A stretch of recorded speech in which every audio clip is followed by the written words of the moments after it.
আকাশবাণী কলকাতা, স্থানীয় সংবাদ পড়ছি সুদীপ বসু। রাজ্য বিধানসভার আজ বিশেষ অধিবেশন বসছে।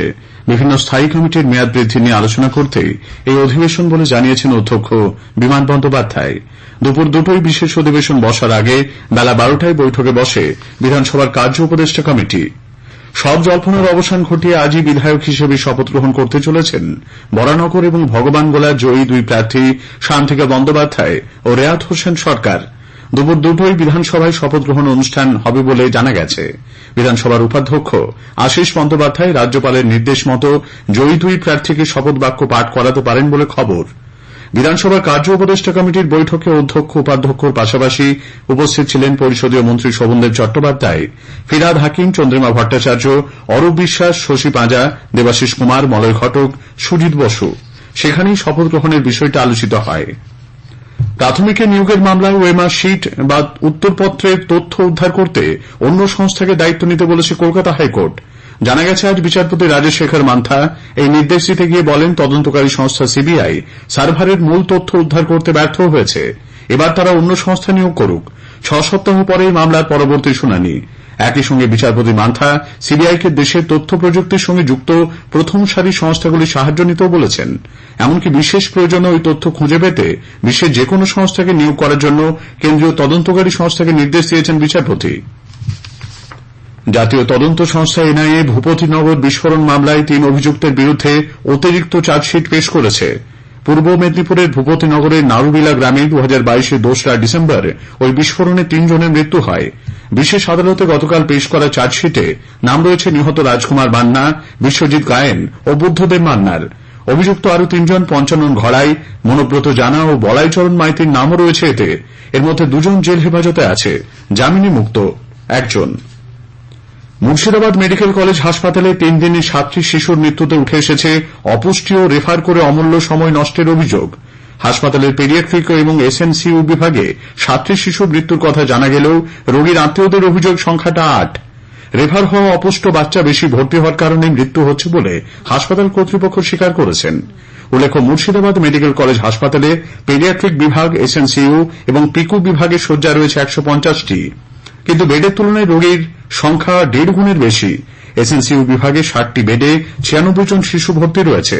পিকু ও পেডিয়াট্রিক বিভাগে 90টি বেডে ভর্তি 180টি শিশু। ঘুমন্ত অবস্থায় আগুনে ঝলসে মৃত্যু হল মা ও ছেলের। বর্ধমান হাসপাতালে মৃত্যুর সঙ্গে লড়াই করছেন গৃহকর্তা শেখ তুতা। বীরভূমের বোলপুর থানার রায়পুর সুপুর গ্রাম পঞ্চায়েতের নতুনগীত গ্রামে একতলা বাড়িতে জানলা খুলে রেখে ছোট ছেলে আয়ন শেখ ও স্ত্রী রূপা দেবীকে নিয়ে ঘুমোচ্ছিলেন বছর 38-এর ওই ব্যক্তি। অভিযোগ, জানলা দিয়ে কেরোসিন ছিটিয়ে ঘরে আগুন ধরানো হয়। তাদের চিৎকার চেঁচামেচিতে পাশের ঘর থেকে ছুটে আসে বড় ছেলে শেখ রাজ ও গ্রামের লোকজন। অগ্নিদগ্ধ 3 জনকে প্রথমে বোলপুর মহকুমা হাসপাতালে নিয়ে যাওয়া হয়। অবস্থার অবনতি হলে স্থানান্তরিত করা হয় বর্ধমান মেডিকেল কলেজ হাসপাতালে। সেখানেই প্রথমে 4 বছরের আয়ান ও পরে বছর 30-এর রূপার মৃত্যু হয়। রাতেই ঘটনাস্থলে যায় বোলপুর থানার পুলিশ।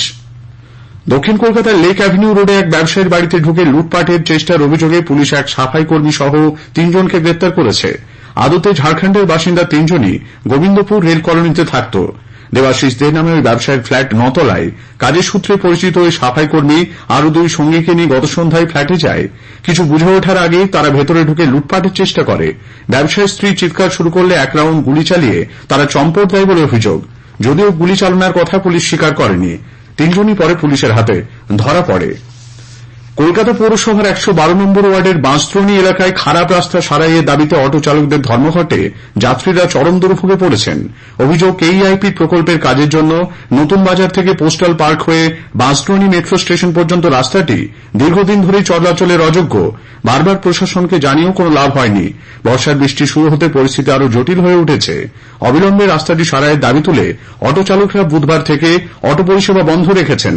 অন্যদিকে অটো চালকদের মারধরের প্রতিবাদে শিয়ালদা বড়বাজার রুটের অটো বন্ধ হয়ে যাওয়াতেও সমস্যায় যাত্রীরা। কলকাতার একটি বেসরকারি হাসপাতালে চিকিৎসাধীন মুকুল রায়ের শারীরিক অবস্থা সংকটজনক হলেও স্থিতিশীল। তাকে আইসিইউতে অক্সিজেন সাপোর্টে রাখা হয়েছে। গত বুধবার বাড়িতে পড়ে গিয়ে মাথায় চোট পেয়েছিলেন মুকুল রায়। দেশে 1 জুলাই থেকে বলবৎ হওয়া নতুন 3টি ফৌজদারি আইনে জনমুখী বিভিন্ন দিক নিয়ে আজ শুনবেন আকাশবাণী কলকাতা সংবাদ বিভাগের বিশেষ আলোচনা। West Bengal national university of juridical সায়েন্সেসের অধ্যাপক সূর্যকান্ত বালাধিকারীর সঙ্গে কথা বলবেন শঙ্কর মুখোপাধ্যায়। অনুষ্ঠানটি শোনা যাবে আজ রাত 9:30টায় গীতাঞ্জলি ও 107 মেগাহার্টজ প্রচার তরঙ্গ এবং ডিটিএইচ বাংলা পরিষেবায়। আমাদের সোশ্যাল মিডিয়া প্ল্যাটফর্মে শোনা যাবে এই অনুষ্ঠান। স্থানীয় সংবাদ শেষ হল।